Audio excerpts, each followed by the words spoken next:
Saya tidak mau diinterupsi lah. Interupsi itu urusan Anda. Masa orang ngomong diinterupsi, nantilah Pak. Saya kan tadi sudah bilang,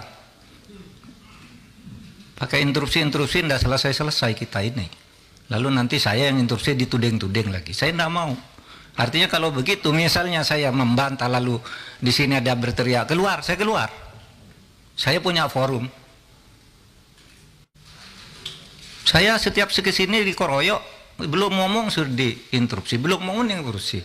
Waktu kasus itu juga, waktu kasus Sambo, belum ngomong sudah diinterupsi, dituding-tuding, suruh bubarkan. Jangan begitu dong. Di balik ramainya hiruk pikuk batalnya Indonesia menjadi tuan rumah Piala Dunia U20. Di sisi lain juga terjadi keramaian di gedung DPR sidang dengar pendapat mengenai tindak pidana pencucian uang. Dengar pendapat ini terjadi antara Menko Polhukam Mahfud MD dan anggota Komisi 3 DPR. Jalani sidang antara Mahfud MD dan anggota DPR berjalan panas di mana saling lempar interupsi.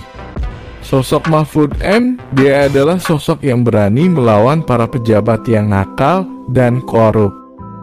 Sudah beberapa kasus yang dibongkar oleh Mahfud MD sebelum kasus TPP O349 triliun ini. Mahfud membongkar kasus Verdi Sambo hingga kasusnya tuntas di pengadilan. Mahfud selalu berani bersuara dan membongkar jika ada kasus yang sulit terungkap. Di permukaan Mahfud lantang menyuarakan dan gercep membongkarnya. Publik menilai sosok Mahfud ini sedang dibutuhkan untuk memimpin Indonesia selanjutnya.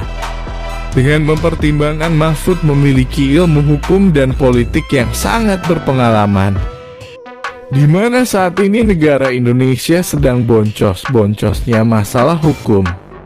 Hukum tumpul ke atas tajam ke bawah, inilah yang terjadi di negeri ini.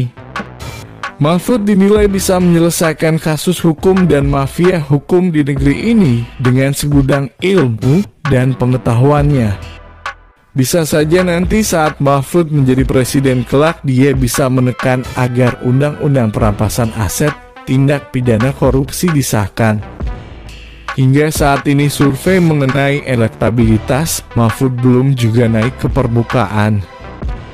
Lantas siapa berani usung Mahfud MD di pentas Pilpres 2024 nanti? Jangan gertak-gertak.